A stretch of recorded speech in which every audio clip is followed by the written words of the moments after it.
Turn our attention now to events at Wembley Stadium just 6 days ago as Liverpool beat Chelsea late in extra time to make it 10 League Cup trophies, a record. And Paul Merson, you were at the game. I was there as well, and there was kind of a lot of bated breath about what the Liverpool team would be. Would Salah make it? Would Nunez make it? Neither did. When you first saw that team sheet at Wembley 6 days ago, did you give Liverpool any chance? I'd give them a chance because it's a cup final and they still got quality players.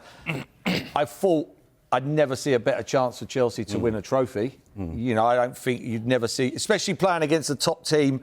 But, yeah, I didn't see it. Without Salah and Nunez playing, I didn't see it at all. But I say fair play. I mean, the goalkeeper had the game of his life for Liverpool. He made some amazing saves. Yeah. But at the end, yeah, I thought they were amazing. I thought them kids come on and they all give something to the cause. Every one of them, not one of them got carried. Yeah. But you got before the game, I was in the box and people come in, and even when the team sheets come out, Liverpool were still favourites to win the football match. So it just tells you where Chelsea are. It shows you where Chelsea are if they're still favourites to win the game.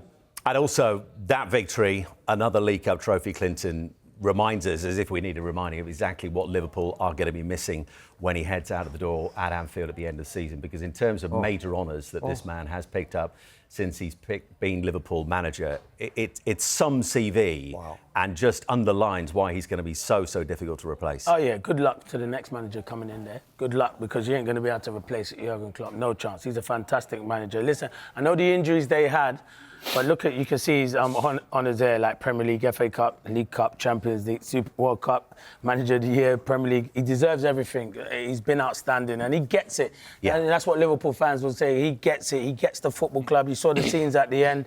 I just thought it was fantastic, to be fair. And I said, with the youngsters, and Mercer is right, he's spot on. Not a lot of managers in that situation will take off the big players that he did and throw on the youngsters when the game's in the balance. But he believes in those youngsters. And when they come on, every one of them produced, so huge credit must go to Jurgen Klopp. I think he's a fantastic manager. We will miss him in the Premier League. You have characters and you have good managers. He's both of those put together. I think he's outstanding and he typifies Liverpool at the moment. And yeah, listen, he's got the first trophy under his belt and he'll be wanting many more for the rest of the season. But yeah, I thought it was a good game of football. It could have gone either way. It definitely could have gone either way. They had a lot of big players missing, but credit to Jurgen Klopp, outstanding. I think many thought it was heading for another penalty shootout like we had 2 years ago, the League Cup final, just the 21 penalties on that occasion. That would have been the best goal of Bodie, I mean, he got the winning goal, Virgil van Dijk, but when you look at players that Liverpool could somehow do without, I mean, you don't want to do without anything, but you look at the key players missing at the moment. Is he one, when you look at the performance he put in last week, the performances he's put in across the season, they actually couldn't do without? No, they couldn't. I mean, I think obviously when you look at when he was out with his injury, how much they missed him. I mean, there's other key players within that, starting lineup or squad that have been missing for a period of time. But Mo Salah, do you miss him? Yes, but there is people who can come in and not to his level, but it's still better than what most Premier League teams have. But this guy is just a rock, and it's effortless as well. I think, I'm not too sure about celebration, but however, you weren't the only one to make that remark. But we'll leave it there. He's just a Rolls Royce. There's no doubt about it. And to be fair, I think when you look at Virgil van Dijk, he's mapped his own career out as well. He has. There's a lot of kids when they're younger have made that big jump. He mapped his career out and decided, right, OK, I'm going to take it step by step. Went to Celtic, went to Southampton, then the big move came. And you've got to say, since he's been at Liverpool, and those numbers really do underline everything you're saying. Unbelievable. I mean, there's nobody better, is there? You look at, but it's not only that as well.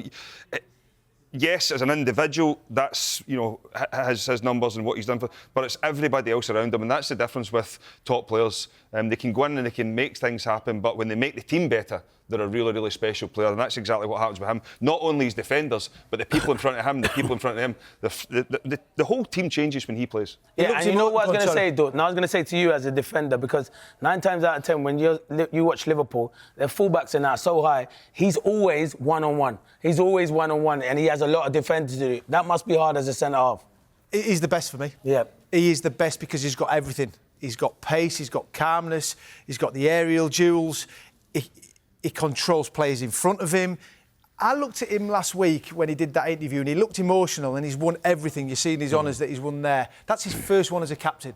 the Carabao Cup, and he looked proud to think, I've helped this team with a young group of players, and like Mer said there, probably didn't really expect to beat Chelsea with the players that they had out. Those players, the list I've got here, Conor Bradley, Kwanzaa, Clark, Kumas, Dans, McConnelly, and 16-year-old Onyoye on the bench in a Carabao Cup final. It is remarkable. I had goosebumps watching them. Where does he rank for you in terms of the Premier League bet? I think the best. I think he's got everything that you look, from my time, your Rio Ferdinand and John Terry. John Terry had good plays in front of him, defensively You put him above strong. those kind of figures? I do, yes, I do. Not just because of last week. I mean, last year, he was coming back from his injury, he was getting a little bit of criticism.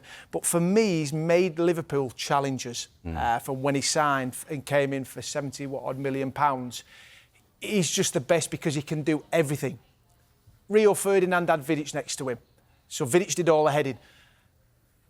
Virgil van Dijk. Terry didn't have the pace of Virgil van Dijk, but he had other players in and around him that helped him do that. They are top players. But for me, Virgil, he is the best. I think he's an absolute Rolls Royce. And Liverpool are not the same without him. I'm a big fan of his. I think he's outstanding. Would you go as far as Dawes? The problem, he's that good because he doesn't get too many games against him. That's the problem. He played against Jackson the other day. I couldn't judge Jackson because you go, well, you're playing against Van Dijk. Don't see you ripping Van Dijk, so you can't really have a go at Jackson. His test's going to be against Haaland when they play Haaland. That's his test. Yeah.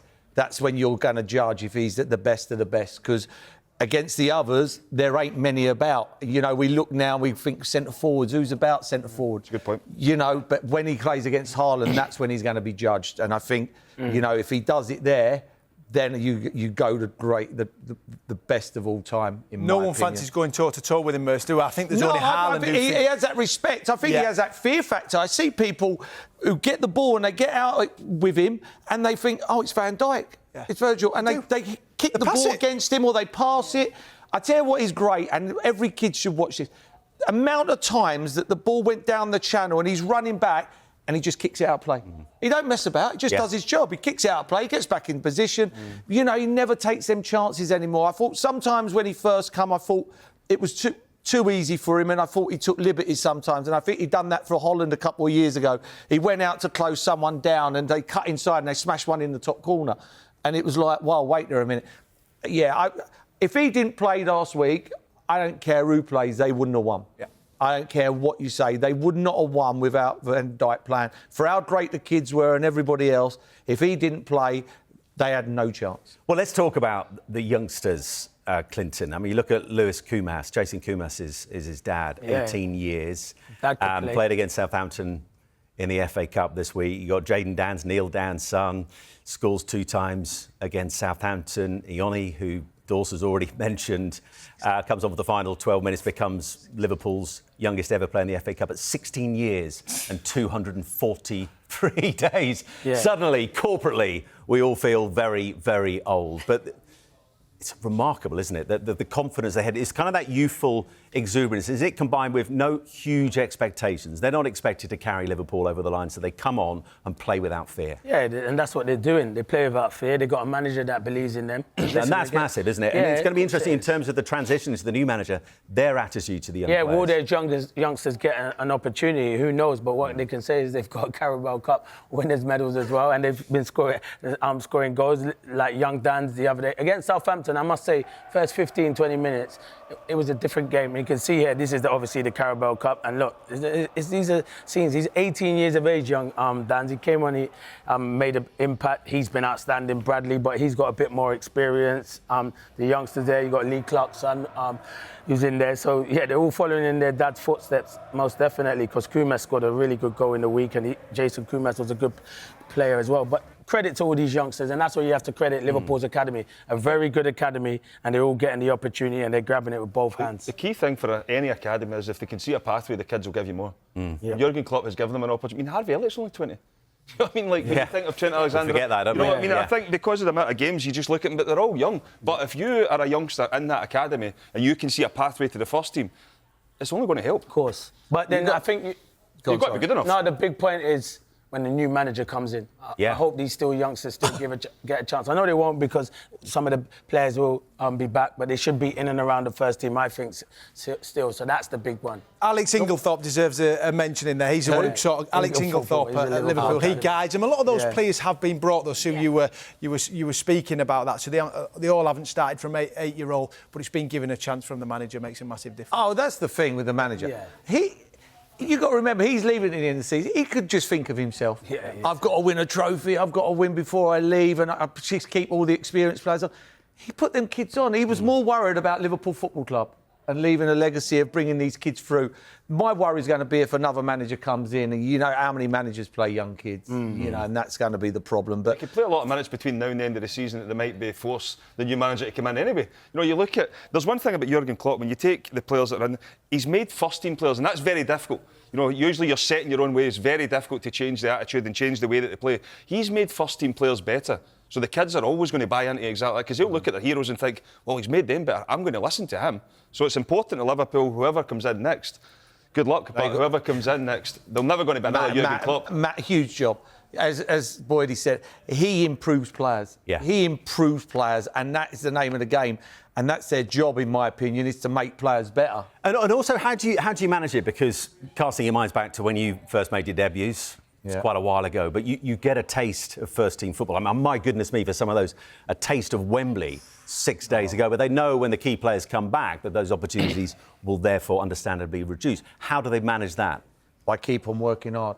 Got to keep on working hard and make sure they're ready for when they get another opportunity. You know, not go, I've won a trophy at Wembley. You know, I've made now, I'll go out and get 15 tattoos and a big diamond earring and a Range Rover convertible. They've got to work hard. They've got to keep on working hard. Mulberry wash bag? No, they have got to work hard. That is the one thing that goes missing. It's work hard and keep on being ready. And then you get that another opportunity, and then you get a chance, and then you get another chance, and then bang, you're in the first team, and you end up going to play over 100 times for Liverpool. You imagine over 100 times for Liverpool, and then that's when you know you've been top drawer. What you got to realise, what you got to realise is a lot of those players' dads have played the game as well, so they'll be good, making sure those kids are grounded. But over to you, so. No, I was going to say that's a great point, but also like their role models around them, so the likes of Van Dijk and Salah, those true professionals that they can watch and learn from on a regular basis. Obviously, the manager will help them, so it's like surrounding yourself with good people. But it's